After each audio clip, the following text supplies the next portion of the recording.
వలస ఆదివాసీ కూలీల రాకతో జనసంద్రాన్ని తలపిస్తున్న గోదావరి నది తీరం. బ్రతుకు తెరువు కోసం ఊరుగాని ఊరు.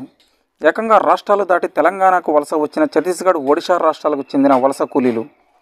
ప్రతి ఏటా వేలాది మంది వలస కూలీలకు ఉపాధి కల్పిస్తున్న భద్రాద్రి కొత్తగూడెం జిల్లా మిర్చి రైతులు. భద్రాద్రి కొత్తగూడెం జిల్లా చెర్ల మండలంలో సుమారు 6,000 ఎకరాల్లో మిర్చి పంట సాగు చేసిన రైతులు. మిర్చి కోతలకు ప్రతి ఏటా ఛత్తీస్గఢ్ రాష్ట్రం, బీజాపూర్ జిల్లాల నుండి 2-3 వేల మంది, ఒడిశా నుండి 1,500 మంది కూలీలు ఉపాధి కోసం వలస వస్తూ ఉంటారు ఈ ప్రాంతానికి. తాలిపేరు గోదావరి నది తీరంలోనే వీరు నివాసం ఏర్పాటు చేసుకొని 2-3 నెలల పాటు ఇక్కడ రైతులకు మిర్చి కోతలు కోయడం జరుగుతుంది. ఛత్తీస్గఢ్, ఒడిశా రాష్ట్రాల నుండి వలస కూలీలు రాకపోతే ఈ ప్రాంతంలో మిరప పంట సాగు చేయడం కష్టమని పలువురు రైతులు అభిప్రాయపడ్డారు. వలస ఆదివాసీ కూలీలు రావడంతో ఊపిరి పీల్చుకున్న మిర్చి రైతులు. వేలాది కూలీలు ఇసుక తిన్నెల మీదనే గడుపుతున్నారు. అదే వారికి పట్టుపరుపులు. వచ్చే నెల విప్పపూల సీజన్ మొదలైతే తిరిగి తమ ప్రాంతాలకు వెళ్తామని ఛత్తీస్గఢ్ రాష్ట్రం నుండి వలస వచ్చిన ఆదివాసీలు తెలిపారు. తమకు విప్పపూల సేకరణ మరింత ఆదాయాన్ని చేకూరుస్తుందని ఆదివాసీలు తెలిపారు. మిర్చి పంట సాగుపై లక్షల రూపాయలు పెట్టుబడి పెట్టామని, ఇప్పుడు మిర్చికి గిట్టుబాటు ధర లేకపోవడంతో పెట్టిన పెట్టుబడి కూడా వచ్చే పరిస్థితి లేదని రైతులు తీవ్ర ఆవేదన వ్యక్తం చేశారు.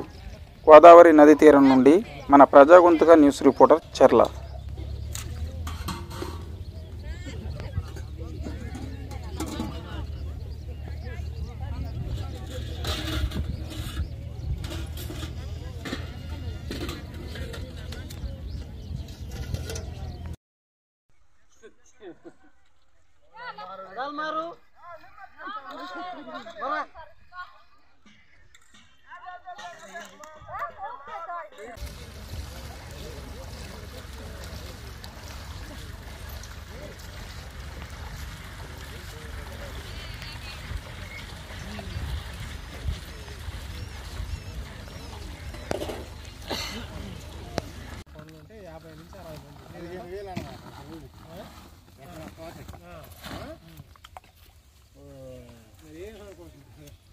మళ్ళీ వాటిని ఆరబోసి తాలుగాయలు మళ్ళీ ఒక 4,000 అయింది వేయటానికి అయితే 4.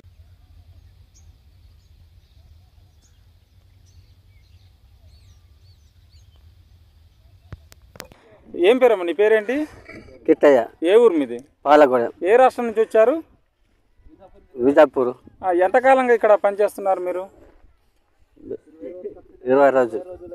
కూలి ఎంత ఇస్తారు మీ సాగుకారి? 300. మరి ఈరోజు ఆదివారం కదా, సంతకి వెళ్ళట్లేదు సామాన్ల కోసం?